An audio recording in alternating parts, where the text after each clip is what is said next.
From MTN News, this is Montana This Morning. I'm Jonathan Ambarian at the state capitol, where the Montana Board of Public Education has approved the first round of charter school proposals from districts across the state. I'll have a closer look at the decisions they made. I'm Joe St. George in New Hampshire. We'll give you a status report on the New Hampshire primary coming up. Just how long will this primary season actually go? That's next. FWP says it might be easier to think of it as a return to the basics. I'm Chet Lehman. Coming up this week, some changes to Hunter's education that are actually really a return to the way things used to be done. Alrighty, it's coming up on 6:30 on this Monday edition of Montana This Morning. Jay McDonald and Matt Elwell with you. Well, speaking about returning to the basics, you were telling me earlier this morning a 90-degree temperature. Nearly 90 degrees. Yeah, from last week to yesterday. Unbelievable. That's just insane. It really think is. about. Whoa. And we're going to stay in this mild trend, at least for the near term. Temperatures this morning, mainly teens and 20s as we're starting the morning. Maybe a little slushy in a few areas, but off and on sunshine, a little bit of cloud cover trying to roll through the mid part of the day. Should boost those daytime highs back up near 40 degrees for the afternoon. This is a look off of our Bozeman iCam at the MSU campus. I expect daytime highs close to 40, 90. You have 90 on my mind now, thanks. Get the tank tops out. Temperatures will be staying mild for the near term. We'll talk about a slight cool down coming up in just a few minutes. All right, thank you very much, Matt. Well, last year, under a new state law, Montana school districts submitted 25 proposals for charter schools. And on Friday, the State Board of Public Education was tasked with making a decision on which of those proposals can move forward. MTN senior political reporter Jonathan Ambarian was there, and he's reporting on that board's vote. The Montana Board of Public Education voted Friday to recommend 19 charter proposals from school districts across Montana. It wraps up the first round of approvals and a process that leaders say was quick and challenging. This has been a learning process for all of us. I'm going to be the first to admit we did not do it perfectly, and we have received critique and criticism on the process. We were handed this from the legislature with a very, very tight time frame. Folks around the table as well as partners all stepped up and provided a great deal of assistance. These charter school proposals were made under House Bill 549, one of two charter bills that passed the legislature last year. The board signed off on proposals from 11 school districts, 3 each from Billings and Helena, 2 from Kalispell, Bozeman, Missoula, and Corvallis, and 1 from Great Falls, East Helena, Frenchtown, Hamilton, and Boulder. They ranged from alternative schools and distance learning programs to more specialized proposals. Board members went through each of the applications on their own over the last month and voted individually on which ones they believed should be approved. Those that got support from 5 out of 7 board members were set to go forward, but members agreed to advance several others after further discussion Thursday. In the end, they denied 5 applications and 1 other withdrew. Some of the questions they asked as they considered which charters to approve centered on what makes a program truly innovative, how they should consider districts expanding current programs versus launching new ones, and unclear laws about whether online charter programs can target students from outside their districts. We do have discrepancies in the law that we want to address, and there are some things that we are going to ask for some interpretation on. Charter schools approved Friday will have 45 days to put together a contract with the state. Once that's finalized, they'll be authorized to operate for 5 years. In Helena, Jonathan Ambarian, MTN News. And Montana State University is set to receive at least $10 million from the EPA. The announcement came Friday, when the Montana State will be home to the Environmental Justice Thriving Communities Technical Assistance Center. The goal with the money is to provide resources for underserved communities in 28 tribal nations and across 5 other states, including Montana. Montana State was one of 13 centers as a part of President Biden's Investing in America program. And the presidential candidates continue their campaigning in New Hampshire ahead of tomorrow's first in the nation New Hampshire primary. Now it's a 2-person race after Florida Governor Ron DeSantis dropped out on Sunday. 22 delegates will be up for grabs. And usually New Hampshire, along with Iowa, marks the beginning of a bitter fight to become the nominee for president. But as our Joe St. George explains, the primary campaign may be closer to the end than the beginning, depending on the results of Tuesday. First there was Iowa, and now there is New Hampshire. In many presidential election years, usually New Hampshire marks still the beginning of a long and unpredictable road to the White House. And while 2024 is certainly going to be unpredictable, how long this primary season is, well, it could come down to the results here in New Hampshire on Tuesday night. When you drive around New Hampshire, you can't miss them. Signs that were in the final hours before the New Hampshire primary. Over the weekend, it became a two-person race, with Florida Governor Ron DeSantis dropping out and endorsing former President Trump. While most polls showed the former president leading by more than 10 points here, many of Nikki Haley's supporters tell me they feel some momentum. Some people we met just recently decided to support her. When did you make your decision? When Chris Christie dropped out. Yeah. Yeah, I was between Nikki and Chris Christie.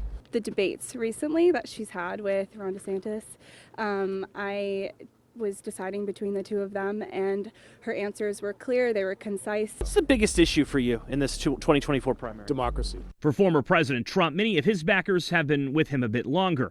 I've been a supporter since the late 90s. But we did meet Robin Summey, who is still unsure. It's why she went to a Trump rally over the weekend. I got to tell you the truth. I'm still on the fence. I am. That's why I'm here today. Summey's husband isn't undecided, and he thinks a big win by Trump Tuesday could seal the deal nationally. If he gets a big win here, they're going to have a hard time catching him. To be clear, former President Trump can't clinch anything mathematically this week or even next month. In February, only the caucuses in Nevada and the U.S. Virgin Islands are taking place, along with the primaries in South Carolina and Michigan. But a poor finish by Haley Tuesday could seal her fate. We were wondering if DeSantis supporters would now immediately back Trump, so we asked DeSantis backer David DeWitt. Would you support former President Trump? No. Never, really? No. As far as Democrats go, don't forget about them. State law requires a primary to happen Tuesday, too, even though there are no delegates at stake. Congressman Dean Phillips is hoping a strong finish will give his campaign badly needed energy. Meanwhile, supporters of President Joe Biden are waging a write-in campaign. Biden isn't on the ballot here because national Democrats decided to start their primary season in South Carolina next month. Joe St. George, Scripps News, Manchester. And for many activities, the best way to learn them is through hands-on participation. And up until the COVID-19 pandemic, Montana's hunter education classes required a hands-on field day to become a licensed Montana hunter. Well, this week in Fish and Wildlife, MTN's Chet Lehman tells us that those field days are once again being required. If you're taking hunter's education this year, there's a new requirement you're going to have to meet before you can hunt next fall. If you take the course online and you're between the ages of 12 and 17, you're also going to have to complete an in-person field day before you can be certified to hunt. FWP says this new requirement about nothing more than safety in the field. So those being firearm safety, things like crossing fences, loading and unloading a vehicle properly, safe firearm handling in the field, as well as some of the ethics and responsibility components of hunter education as well, which are very important. Jacobson notes that this is a new requirement for this year, but it is by no means new to Montana hunter education. Think of it as a return to basics. Yep, so this was a requirement pre-COVID-19 where online students were required to take that in-person field day. Now as we've kind of moved past that COVID era of hunter education, we're coming back to that approach to hunter education in recognition of the safety and the training that it provides, especially to our young students. FWP recognizes hands-on when it comes to firearm safety, truly the best way to learn. And in terms of hunter education, it's also the most fun. It's so enjoyable. You get to be outside. In many of our field days, you get to be, shooting guns and having a good time and getting pumped up for hunting season later in the fall. So we're excited to be able to offer these. Jacobson stresses the field day requirement only for those who take the course online and are between the ages of 12 and 17. Adults don't have to complete a field day, though he does encourage them to do so if they can. FWP website has all the information you need about where to sign up for a class and now an in-person field day in your neck of the woods. This week near Bozeman, Chet Lehman, MTN News. And over in Lewistown, Montana, it is now a major destination for outdoor activity for the rest of the state and even those beyond its borders. That's thanks to an ice rink put together out of love by a group of volunteers nearly 15 years ago. Our Marcus Kokova has a first-hand look at a small-town culture surrounding the Lewistown ice rink. I'm here in Lewistown! And we're talking about ice hockey! Well, what we're doing here today is telling a story about an ice rink in a small town. Winter attraction that's revitalized the once quiet community of Lewistown for nearly 15 years. I see those lights on. I know there's going to be a lot of fun. It's going to be a party, and it really makes me happy to come here and see the kids and hear them. It's a joyful sound. Look at that, Mom and Dad. You're right. There are still things to do outside. What I love most about hockey is the community that we do it in. We like Lewistown hockey because our team is very supportive. My favorite part of Lewistown hockey is getting into a social environment with nice people. Best of all, you can use this space for the low price of completely free. I always tell people when they ask me, when does the rink open? I can say, same hours as the swing set over there. This kind of experience is something Lewistown Parks and Rec says is unique to small towns.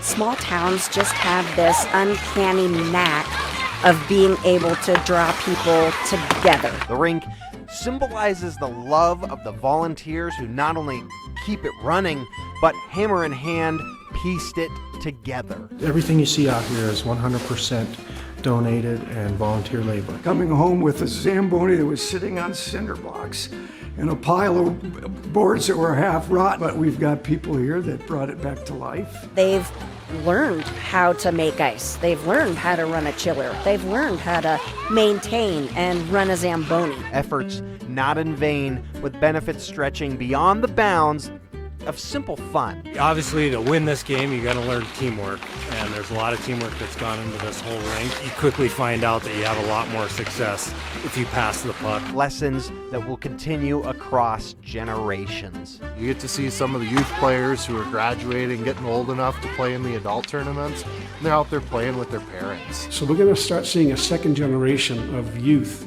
playing, and they're going to be so much better than their folks when they started skating 15 years ago. It'd be interesting to see, and I'm looking forward to seeing that, even though I'll be in my rocking chair and by a fire watching.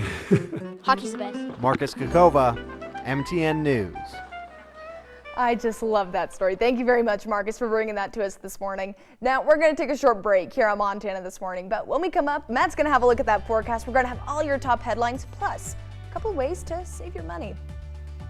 I'm John Matteries. Millions of homeowners are seeing their property taxes go up again. We'll show you some things you might be able to do about it. That story coming up.